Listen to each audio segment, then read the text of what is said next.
Bonjour à tous. Nous sommes le vendredi 28 novembre 2025 et notre cher ami, l'ambassadeur Chas Freeman, est avec nous. Bon retour parmi nous. Heureux d'être avec toi, Nima.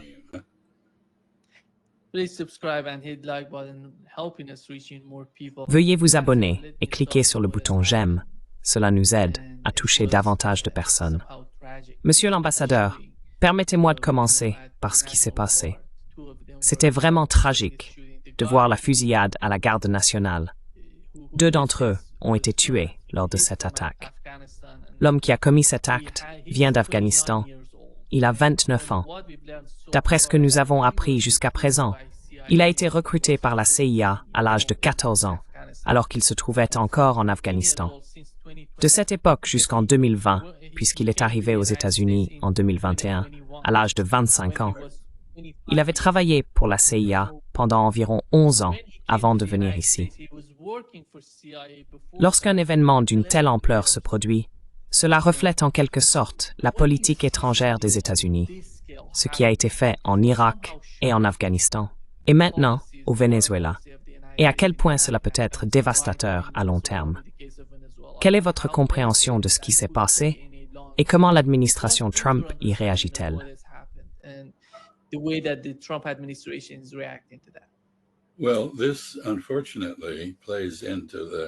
Eh bien, cela s'inscrit malheureusement dans l'approche xénophobe de l'administration Trump envers les immigrés, en particulier ceux qui ne sont pas européens. Et c'est tragique. De nombreux Afghans dont le traitement des demandes d'immigration a maintenant été suspendu souffriront à cause de ce qu'a fait cet homme. Il a une femme et 5 enfants dans l'État de Washington, de l'autre côté du pays. Je ne sais pas à quoi il pensait. Je soupçonne qu'il y avait derrière cela des motivations très personnelles. Il est clair, malgré les efforts de l'administration pour en rejeter la faute sur Joe Biden et son équipe, ou pour prétendre que ce meurtrier n'avait pas été correctement vérifié, qu'il avait en réalité été soumis à un contrôle très rigoureux.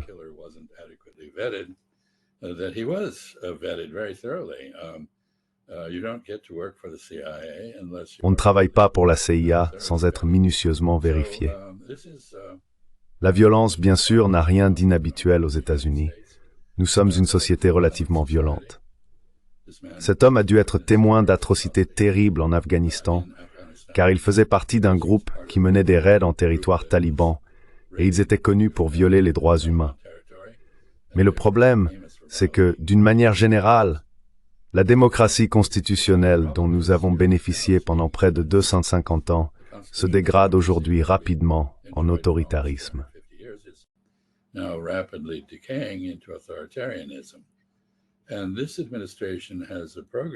Et cette administration a mis en place un programme déployant la garde nationale dans les rues, dans le cadre d'un effort visant à militariser la fonction policière aux États-Unis et à renverser l'état de droit au profit d'un État policier. Ainsi, la réaction immédiate de l'administration Trump, en plus d'utiliser cela comme prétexte pour stopper toute immigration supplémentaire, a été de déployer 500 soldats supplémentaires dans les rues du district de Columbia. Je ne vis plus dans le district de Columbia, mais une partie de ma famille y habite, et ce que font ces soldats consiste principalement à ramasser des déchets, à se promener, à rester debout. Ils ne font rien de vraiment sérieux.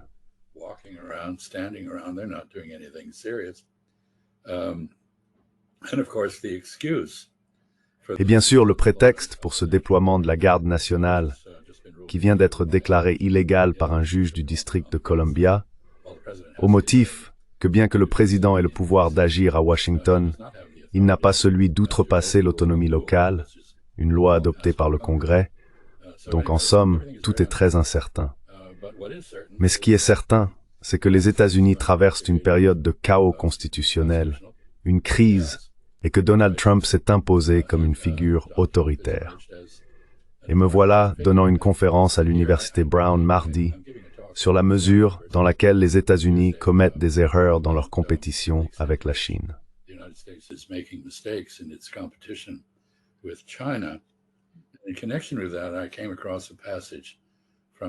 À ce propos, je suis tombé sur un passage de Hannah Arendt, la célèbre philosophe politique, qui s'est penchée sur les raisons de l'avènement de l'Allemagne nazie. Elle dit ceci: les régimes autoritaires surgissent lorsque des changements économiques, sociaux, politiques ou religieux font que les membres d'un groupe autrefois puissant ont le sentiment d'avoir été laissés pour compte. Dans ce cas, il s'agit des Américains d'origine européenne dans un pays qui devient multiracial. Leur frustration les rend vulnérables face à des dirigeants qui leur promettent de les rendre à nouveau dominants. Un homme fort minimise les véritables conditions qui ont engendré leurs problèmes et leur dit que la seule raison pour laquelle ils ont été dépossédés, c'est que des ennemis les ont privés de leur pouvoir. C'est une explication de ce qui se passe. Les soi-disant déplorables, comme les a qualifiés Hillary Clinton, se sentent dépossédés.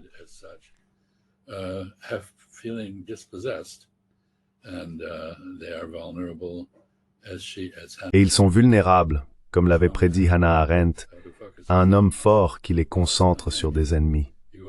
Vous vous souviendrez qu'à Charlottesville, pendant la première administration Trump, les manifestants d'extrême droite scandaient « Les Juifs ne nous remplaceront pas ». À l'époque, j'ai trouvé cela absurde. Je ne comprenais pas pourquoi scandaient-ils cela. Quel rapport avec les Juifs?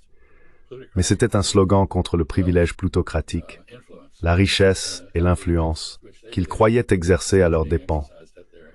Beaucoup d'entre eux étaient des Américains du Sud. Le Sud des États-Unis a une tradition d'autoritarisme issue de la longue période de ségrégation raciale. Ainsi, cet incident impliquant le diplômé afghan des opérations de la CIA en Afghanistan est très commode pour l'administration Trump, compte tenu de son programme.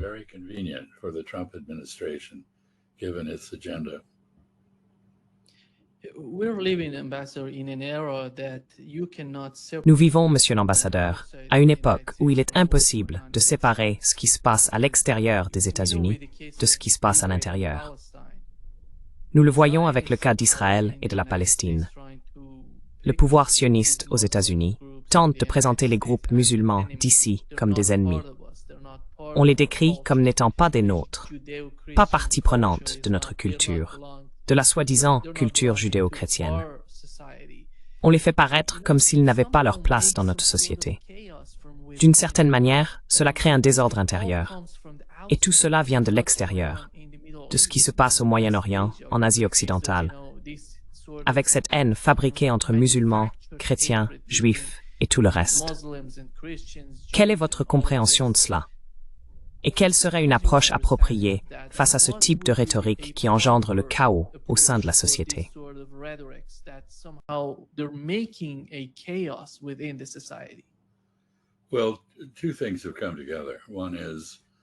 Eh bien, deux choses se sont produites en même temps.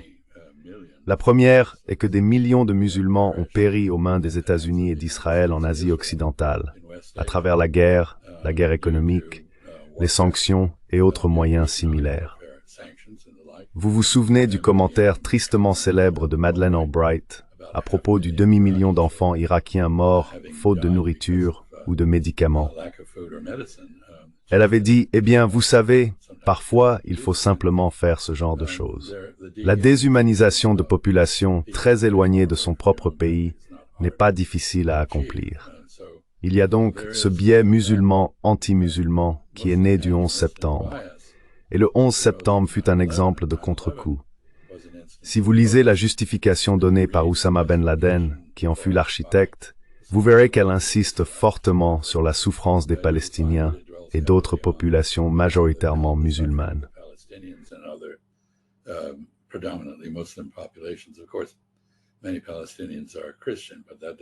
Bien sûr, de nombreux Palestiniens sont chrétiens, mais cela ne semble pas avoir d'importance. C'est donc un premier point. Les événements à l'étranger génèrent de l'islamophobie, et cela se combine avec un autre phénomène, la peur du changement. Et le changement dans le pays, c'est qu'au lieu d'être une nation majoritairement chrétienne protestante, comme nous l'avons été pendant une grande partie de notre histoire, nous sommes désormais une société multireligieuse. Nous avons des juifs, des musulmans, des bouddhistes, des hindous. Après tout, l'épouse du vice-président est hindoue. Et cela est très inquiétant pour les chrétiens évangéliques. C'est pourquoi ils se sont tournés vers un homme fort nommé Donald Trump. Ainsi, ces deux éléments se rejoignent et l'on assiste à une montée de l'islamophobie à l'intérieur du pays.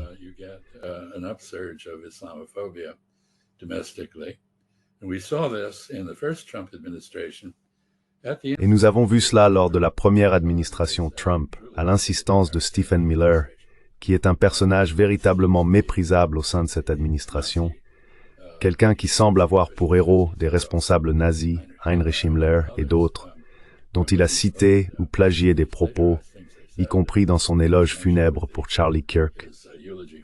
Vous savez, c'est cette chose étrange, un nazi juif, et il a exercé une grande influence dans l'administration. Je ne pense pas que Donald Trump soit un nazi. C'est un narcissique malveillant et vaniteux. Il n'a pas d'idéologie. Stephen Miller, lui, en a une, et il s'est emparé de Trump lors de la première administration pour interdire l'immigration et les visites de personnes venant d'une liste de pays musulmans. C'est l'expression ultime de la convergence de ces deux forces, des événements à l'étranger que, bien sûr, les Américains n'ont pas analysés.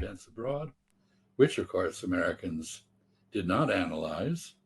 We were told by the Zionist lobby. On nous avait dit par le lobby sioniste et ses compagnons de route que l'attaque contre New York et Washington n'avait rien à voir avec Israël.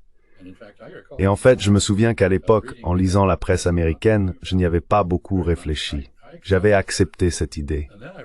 Puis j'ai réellement lu ce qu'Oussama Ben Laden avait déclaré, ainsi que certains commentaires à l'étranger, et j'ai compris qu'en réalité, c'était de la propagande. Ce qui s'est passé avait beaucoup à voir avec la politique américaine au Moyen-Orient. Et nous avons donc connu, aux États-Unis, des cas où des musulmans américains, par solidarité avec leurs coreligionnaires à l'étranger, ont commis des actes de violence. Je pense à des membres de l'armée américaine qui ont littéralement perdu le contrôle, emportés par la rage face à la déshumanisation des musulmans.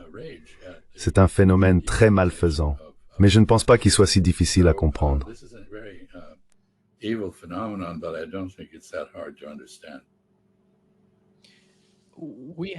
Israël a assassiné l'un des commandants les plus importants du Hezbollah. Je crois qu'il était à la tête de leur armée.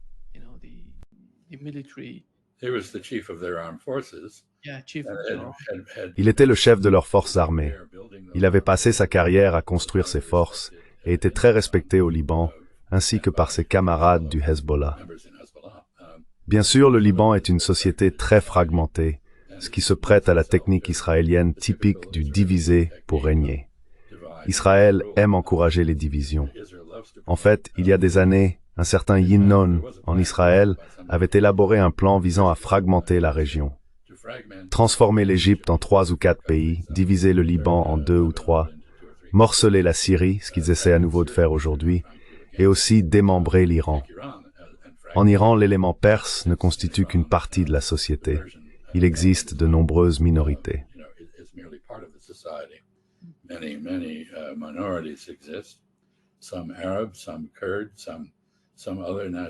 Certains Arabes, certains Kurdes, d'autres nationalités, vous le savez mieux que moi. Israël essaye de diviser tous ces peuples.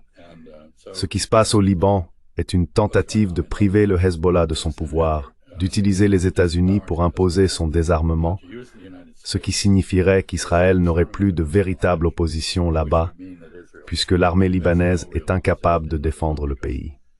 Et bien sûr, Israël a signé un accord de cessez-le-feu, mais ne le respecte pas. Je pense que le Hezbollah a globalement respecté ce cessez-le-feu, mais pas Israël.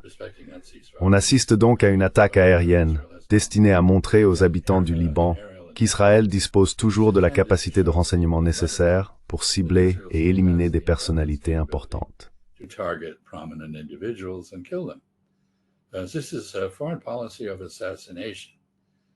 C'est une politique étrangère d'assassinat.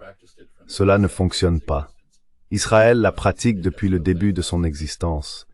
Il a tué des milliers de personnes influentes. Quiconque ose sortir la tête de terre est pratiquement abattu. Tondre la pelouse, comme on dit. Ainsi, Israël n'a aucune politique envers ses voisins ou les Palestiniens, si ce n'est l'oppression militaire. Il n'y a aucune stratégie politique. aucun désir de trouver une base pour une coexistence pacifique. On part du principe que la coexistence pacifique est impossible, et cette hypothèse est essentiellement psychotique. C'est une maladie mentale née de l'Holocauste européen, l'un des événements les plus horribles de l'histoire humaine, et elle a laissé un profond traumatisme parmi les Israéliens.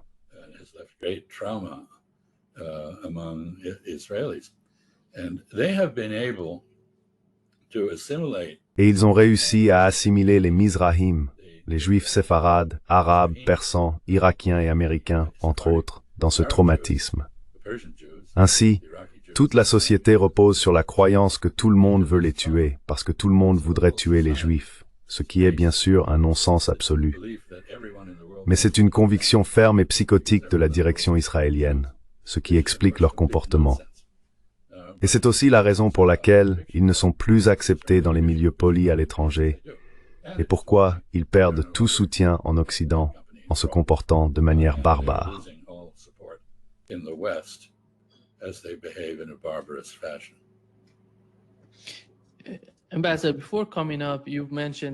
Monsieur l'ambassadeur, avant de venir, vous avez mentionné que vous aviez regardé l'interview que le ministre iranien des Affaires étrangères a accordée à The Economist. Nous savons qu'il y a 2 jours, un avion de chasse israélien est entré dans l'espace aérien irakien, s'est approché de la frontière iranienne et a été ravitaillé par des avions américains. D'un autre côté, nous avons appris que Donald Trump avait donné à Israël le feu vert pour attaquer également le Liban. Quelle est votre compréhension de l'agenda de l'administration Biden et dans quelle mesure l'administration Trump serait-elle favorable à cette orientation si elle décidait, par exemple, d'attaquer à nouveau l'Iran?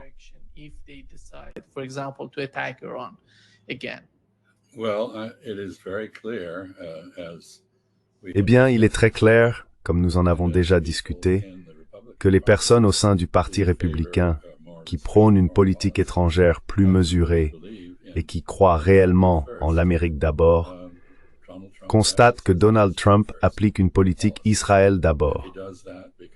Il le fait à cause de sa base de donateurs, peut-être aussi en raison de son passé à New York. Vous savez, si vous avez vécu à New York autrefois, vous n'entendiez jamais de critiques à l'égard d'Israël, car vous viviez dans une bulle. Cette bulle ne permettait pas une perception de la réalité véritable. Elle entretenait des perceptions fabriquées. Ainsi, Israël ne faisait jamais de mal.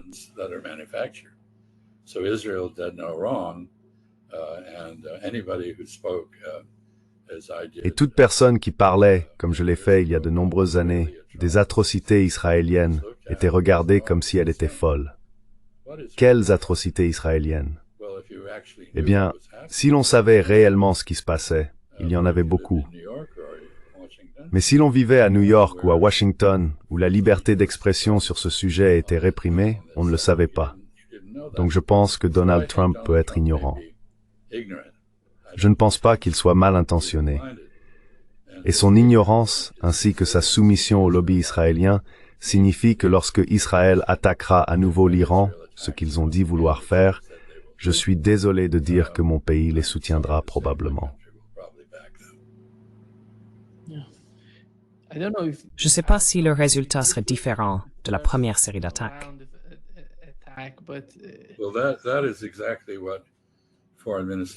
Eh bien, c'est exactement ce que le ministre des Affaires étrangères, Anakti, a dit très poliment aux intervieweurs de The Economist. Il a déclaré « Nous sommes bien mieux préparés à la guerre qu'auparavant. Nous avons appris quelque chose. Nous avons revu nos erreurs.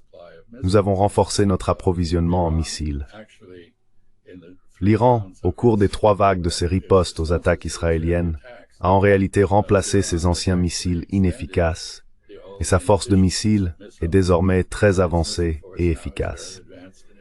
Et si Israël met effectivement à exécution son intention déclarée de reprendre la guerre avec l'Iran, je pense qu'Israël découvrira que l'Iran ne limitera pas ses frappes aux sites militaires et de renseignement, comme il l'a fait lors de la soi-disant guerre de 12 jours et auparavant, mais qu'il attaquera, comme l'a fait Israël, des cibles civiles.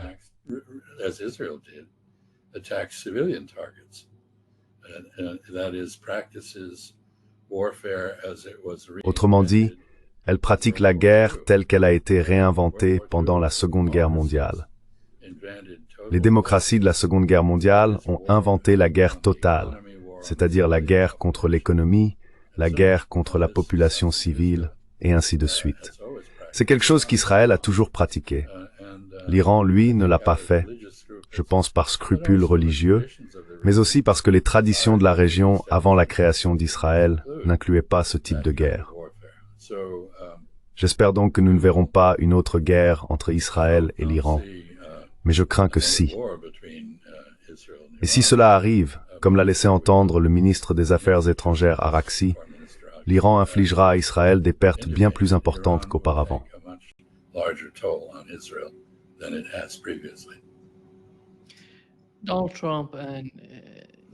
Donald Trump et vous savez, Tom Barak ont tout fait pour pousser le gouvernement libanais à se séparer du Hezbollah.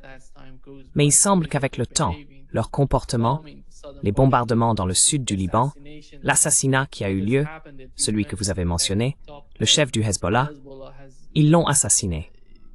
Comment cela va-t-il influencer la politique? Parce qu'ils voulaient séparer le gouvernement du Hezbollah. Et maintenant, ils ont placé le gouvernement dans une situation où il n'a plus d'autre choix que de soutenir le Hezbollah et de s'opposer aux politiques d'Israël, compte tenu de la manière dont Israël attaque le Liban.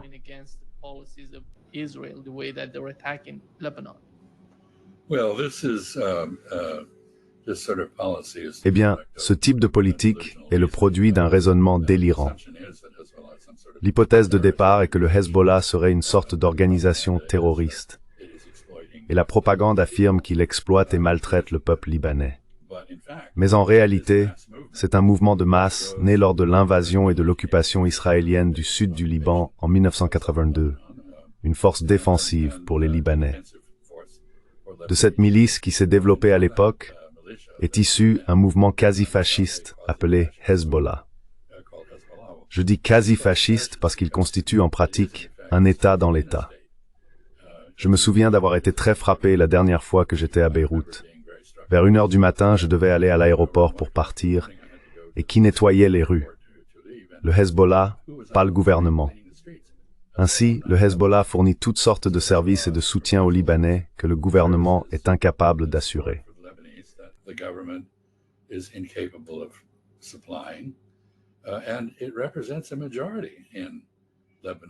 Et cela représente une majorité au Liban, comme l'ont montré les élections. Il se peut que ce soit une majorité que certains Libanais chrétiens qui se sont alliés à Israël n'apprécient pas. Il se peut que ce soit une majorité que les Américains n'aiment pas, mais c'est une réalité. On ne peut pas traiter avec le Liban comme si cette réalité n'existait pas. Ainsi, l'effort visant à désarmer le Hezbollah, à le dissoudre et à confier la gouvernance du Liban à une minorité chrétienne ne fonctionne pas. En réalité, tout ce que cela fait, c'est unir les autres Libanais derrière le Hezbollah. Par exemple, les Libanais sunnites, qui ont historiquement détesté et combattu le Hezbollah, doivent désormais, pour des raisons nationalistes, le soutenir. C'est donc exactement comme vous l'avez dit. L'effet net de cette politique n'est pas de diviser les Libanais comme prévu.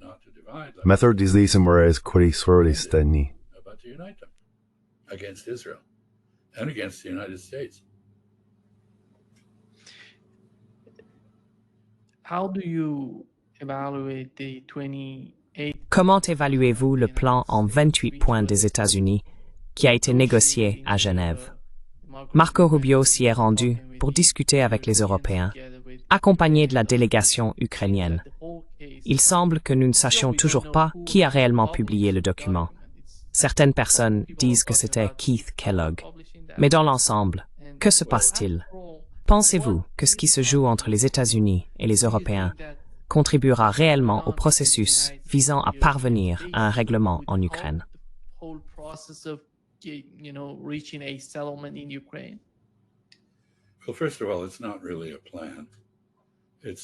Eh bien, tout d'abord, ce n'est pas vraiment un plan. C'est un document de relations publiques. Ensuite, il est assez clair que l'administration Trump reste concentrée sur un cessez-le-feu. La presse londonienne rapporte aujourd'hui que Trump prévoit de reconnaître l'annexion russe de la Crimée et du Donbass. C'est une tentative d'obtenir un cessez-le-feu. C'est aussi, je pense, complètement hors de propos.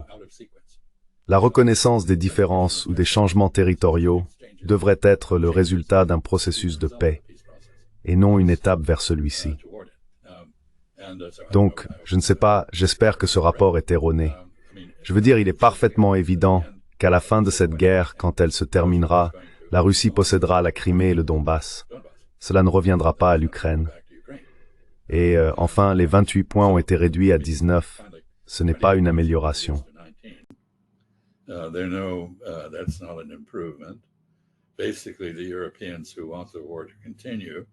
En gros, les Européens qui veulent que la guerre continue n'ont pas réussi à produire une proposition de paix.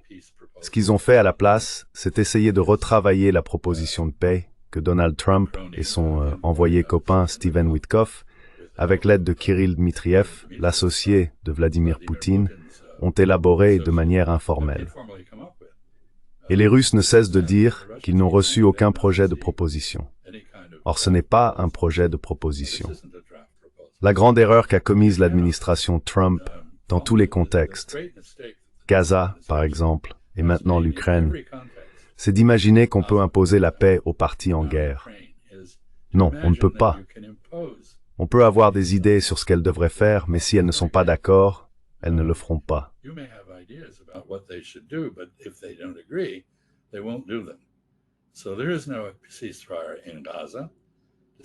Il n'y a donc pas de cessez-le-feu à Gaza, malgré toutes les affirmations contraires. Le Hamas n'a pas accepté de se désarmer et ne le fera pas.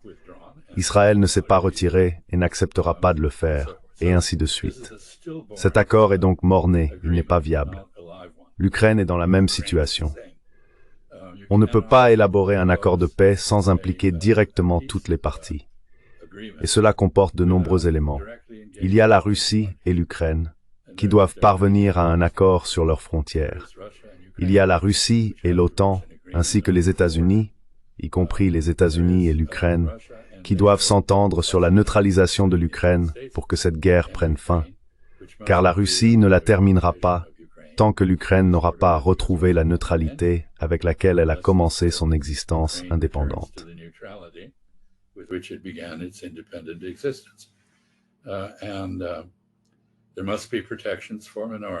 Et il doit y avoir des protections pour les minorités en Ukraine.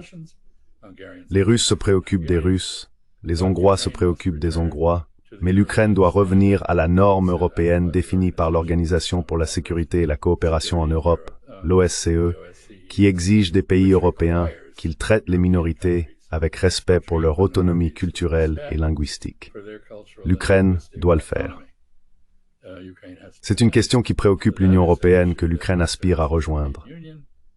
L'idée selon laquelle on ne pourrait pas limiter la taille des forces armées ukrainiennes, par exemple, comme le disent des personnes telles que Kaja Kallas, Lee Doth, la porte-parole de la politique étrangère européenne, ou Ursula von der Leyen, est une absurdité totale.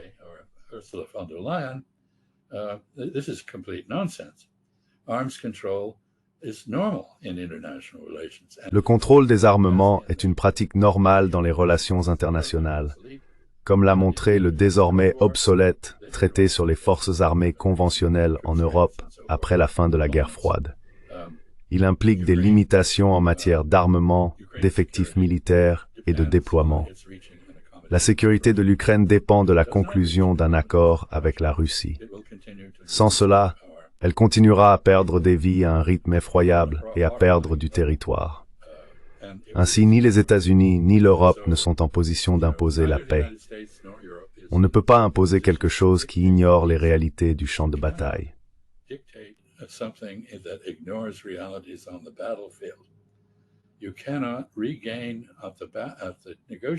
On ne peut pas regagner à la table des négociations ce que l'on a perdu sur le champ de bataille. Donc, quoi qu'il arrive, je pense que Vladimir Poutine a raison. La proposition faite par Trump constitue un progrès, car elle commence à reconnaître certaines réalités du champ de bataille. Et c'est donc, comme l'a dit le président Poutine, une base possible pour des négociations.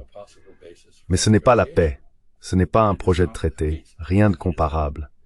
Malheureusement, compte tenu des réalités du côté ukrainien et européen, l'Europe est désormais seule responsable de la guerre en Ukraine. Les États-Unis se retirent en grande partie de ce combat.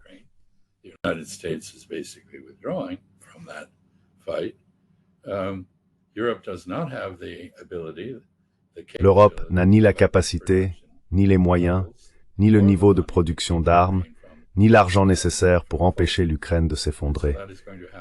Et cela finira donc par arriver à un moment donné. Je conclurai en disant que la tragédie ici, c'est qu'il est parfaitement évident que plus le temps passe, moins l'Ukraine a d'options et plus les possibilités de paix se rétrécissent. Si l'Ukraine avait été autorisée à accepter ce qu'elle avait accepté en mars 2022 à Istanbul, elle serait dans une bien meilleure situation qu'aujourd'hui. Et si elle ne conclut pas la paix maintenant, elle sera dans une bien pire situation à l'avenir qu'elle ne l'est actuellement. Le temps ne joue donc pas en faveur de l'Ukraine. Et je pense que l'administration Trump l'a reconnu à son crédit.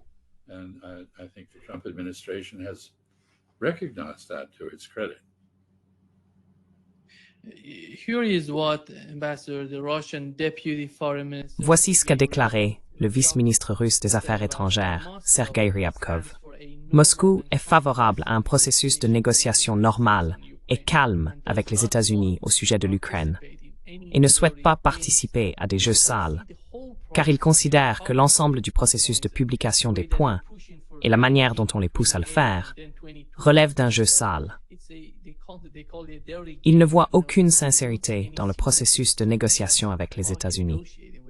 Comment voyez-vous le rôle de Steve Witkoff? Hier, Poutine a déclaré que les responsables qui négocient avec les États-Unis, il n'a pas précisé qu'ils ne...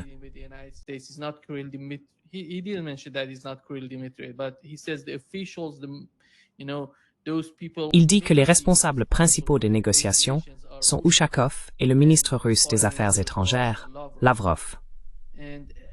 Maintenant, en ce qui concerne les négociations avec l'Iran, nous avons appris que lors des discussions entre l'Iran et les États-Unis, le ministre iranien des Affaires étrangères a déclaré, dans une interview, en persan, que l'Iran et les États-Unis étaient parvenus à un accord à 3 reprises par l'intermédiaire de Steve Witkoff. Et chaque fois que Steve Witkoff s'adressait à Washington, on lui répondait « Non, ce n'est pas possible », et on changeait tout. Alors, qui est responsable? Qui fait cela? Pensez-vous que ce soit Marco Rubio et les gens qui l'entourent? Est-ce Donald Trump? Qui prend les décisions à Washington?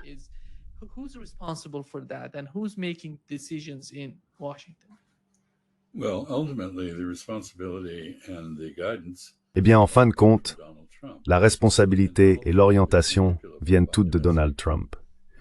Et Donald Trump est manipulable par des forces intérieures, des lobbies.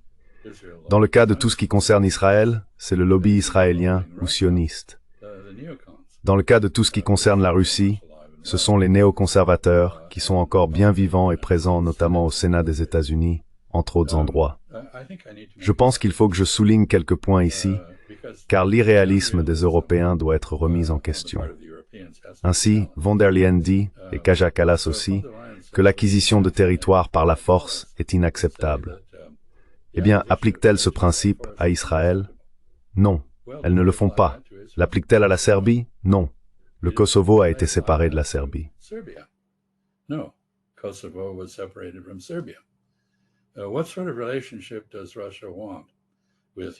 Quel type de relation la Russie souhaite-t-elle entretenir avec l'Ukraine? Elle veut le même genre de relation que les États-Unis ont avec le Canada et le Mexique. Dans le cas du Mexique, les États-Unis ont pris un tiers du territoire mexicain lors de la guerre du Mexique en 1848. Et les Mexicains, comme les Finlandais pendant la guerre froide, sont très prudents dans leurs relations avec les États-Unis afin de ne pas franchir une ligne menant à un conflit armé. La Russie aimerait avoir avec l'Ukraine une relation aussi amicale que celle qu'avaient les Américains avec le Canada avant Donald Trump.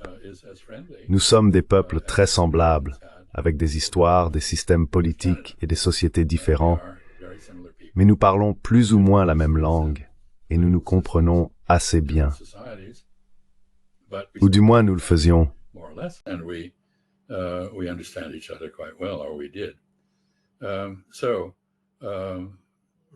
Ainsi, la Russie a des objectifs limités en Ukraine, et la thèse européenne selon laquelle elle voudrait s'emparer de toute l'Ukraine. Il n'y a absolument aucune preuve de cela. Il n'y a aucune preuve que la Russie ait le moindre désir de Lebensraum en Europe. Elle dispose déjà de suffisamment de territoire. Elle ne veut pas de citoyens rebelles, elle compte déjà assez de minorités. C'est une société très complexe. Elle ne veut pas davantage de problèmes, mais elle n'est pas prête à accepter une présence armée hostile en Ukraine. Et elle l'a clairement indiqué depuis plus de 2 décennies, presque 3. Il ne devrait donc y avoir aucune surprise, ni aucune attente que la guerre puisse se terminer sans aborder les préoccupations de sécurité de la Russie, qui jusqu'à présent n'ont pas été traitées de manière adéquate, bien que la proposition en 19 points commence à reconnaître leur existence.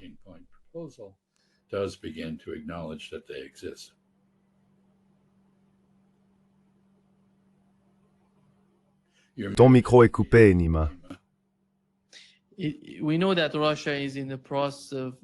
Nous savons que la Russie est en train de se tourner vers l'Est. Mais y a-t-il une inquiétude parmi les Européens quant au fait que, vous savez, les fondamentaux de l'économie montrent que la relation entre la Russie et l'Europe est cruciale pour l'avenir de l'Europe? Ils ne semblent pas le comprendre. Ils ne semblent pas, vous savez, s'en soucier. Jusqu'où iraient-ils contre la Russie? Jusqu'où iraient-ils contre leur propre avenir?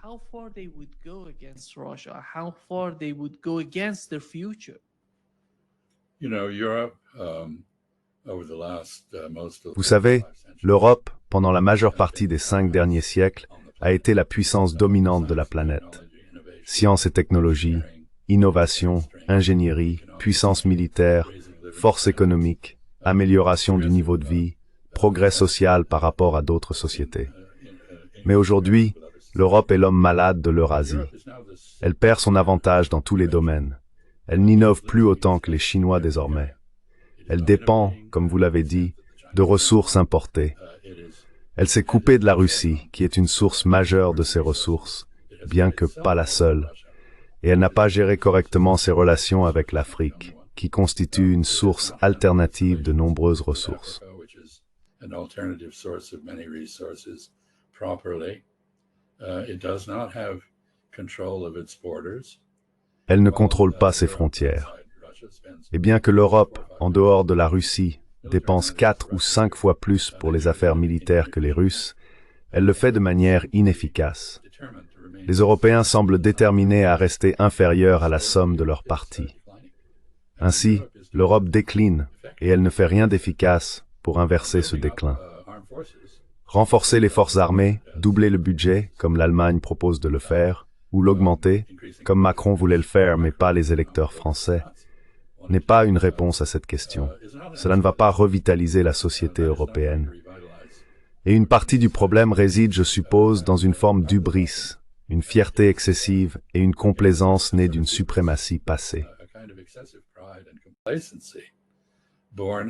Past supremacy. Europe is not supreme in the world anymore. L'Europe n'est plus suprême dans le monde. L'Occident ne l'est plus non plus. La planète est aujourd'hui bien plus complexe qu'autrefois. Et comme vous le savez, je pense qu'elle devient multinodale.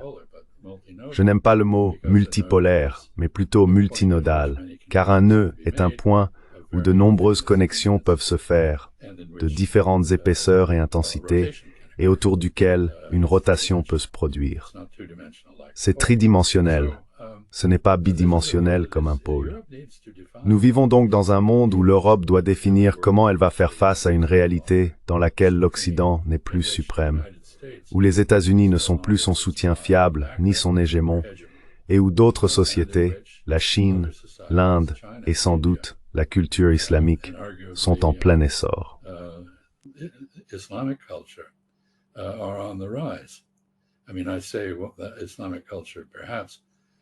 Je dis culture islamique peut-être parce que je trouve très étrange et troublant que tandis que la Chine, autrefois humiliée et affaiblie, a retrouvé son statut civilisationnel et sa position de leader, et que l'Inde est clairement en train de le faire, il soit très incertain que cela se produise dans le monde arabe, en Iran ou dans le monde islamique en général. Nous voyons bien émerger des puissances dans le monde islamique, comme l'Indonésie. Le Pakistan est problématique, à mon avis, de nombreux problèmes. L'Iran, s'il n'était pas soumis à l'oppression internationale, pourrait bien catalyser le type de renaissance dans le monde islamique qui n'a pas encore eu lieu.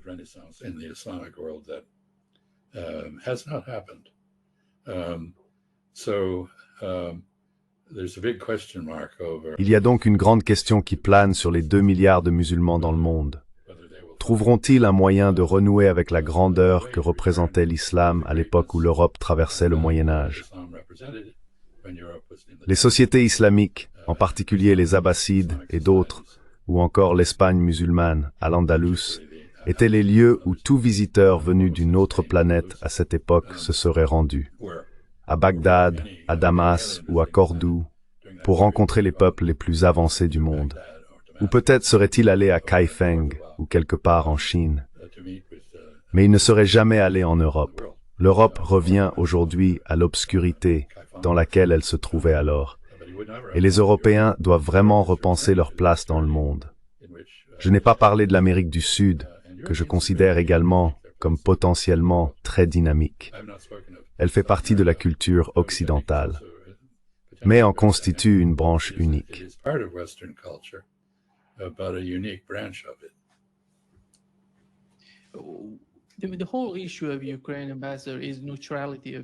Le véritable enjeu avec l'Ukraine, Monsieur l'ambassadeur, c'est la neutralité de l'Ukraine. Quand on pense à la neutralité, on se souvient de l'Autriche, ou de la Suède et de la Finlande avant leur adhésion à l'OTAN.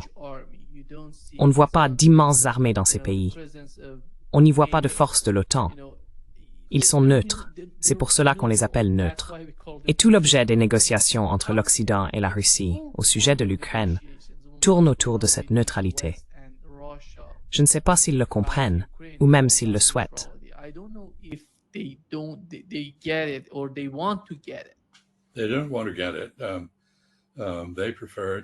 ne veulent pas le comprendre.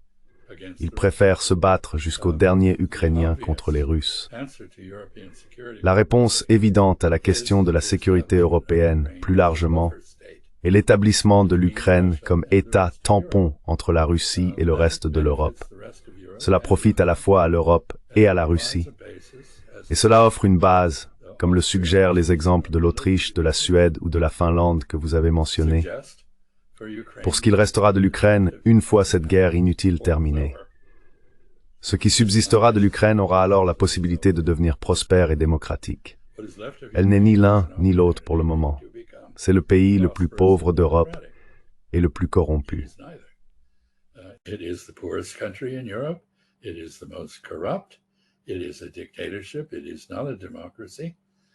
C'est une dictature. Ce n'est pas une démocratie. Elle n'est pas dirigée par un président constitutionnel. Et vous savez, elle ne pourrait en aucun cas prétendre rejoindre l'Union européenne dans les conditions actuelles.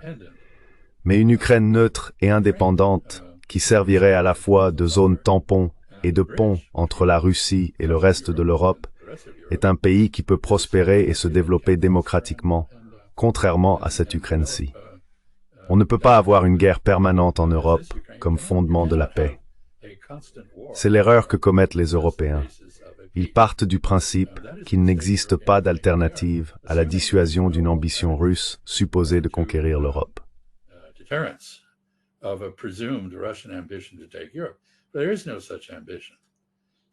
Il n'y a pas une telle ambition. La dissuasion ne constitue pas une base pour la paix. Elle est intrinsèquement provocatrice. Elle conduit à la création de la menace même venant de la Russie qu'ils essayent d'éviter. De même, les actions russes en Ukraine ont alarmé les Européens. Elles ont entraîné l'adhésion de la Suède et de la Finlande à l'OTAN. C'est un résultat très négatif du point de vue russe. L'Europe doit trouver une base pour une coexistence pacifique entre l'Est et l'Ouest, et elle ne l'a pas encore fait. Les Européens n'ont pas d'idée sérieuse sur la manière d'y parvenir. C'est pourquoi ils ne sont pas à la table des négociations.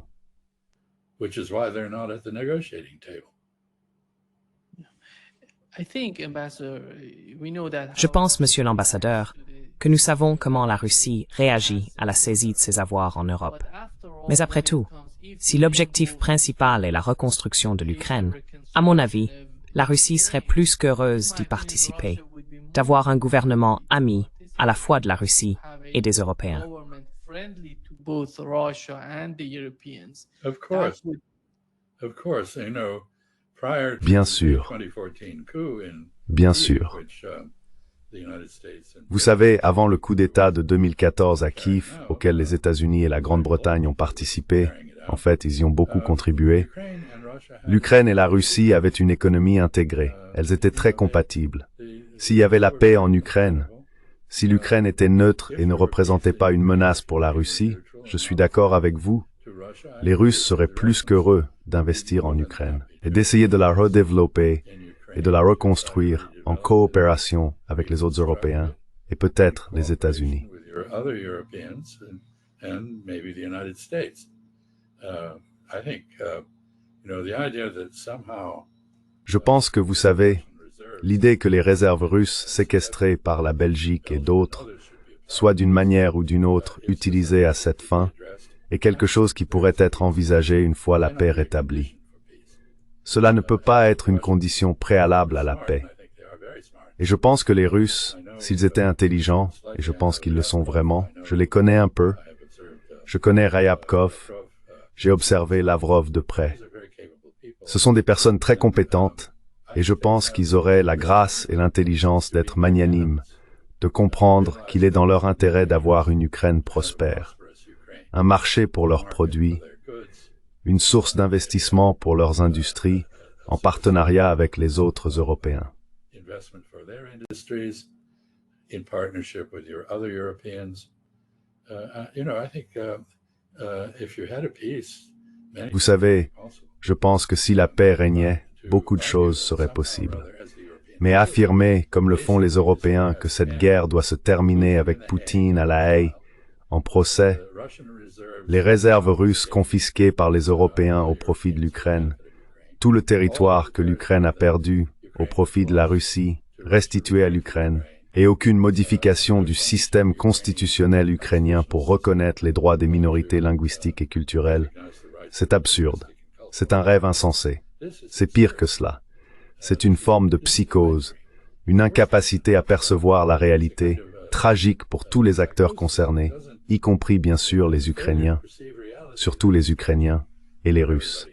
Including, of course, Ukrainian, mostly Ukrainians and Russians. Merci beaucoup, Monsieur l'ambassadeur, d'être avec nous aujourd'hui. Ce fut un grand plaisir de parler avec vous. Et joyeux Thanksgiving. C'était hier, mais tout de même. Non, nous avons passé un excellent Thanksgiving. We had a great Thanksgiving, thank you, and Merci, I apologize. et je m'excuse pour le bruit que certains d'entre vous ont peut-être entendu. There are people blowing Il y a des gens qui soufflent les feuilles devant ma maison ici, dans le Rhode Island. Rhode Island where Ce fut un plaisir de parler avec toi, Nima. pleasure to Passe un excellent week-end. have a great weekend. Merci. U2S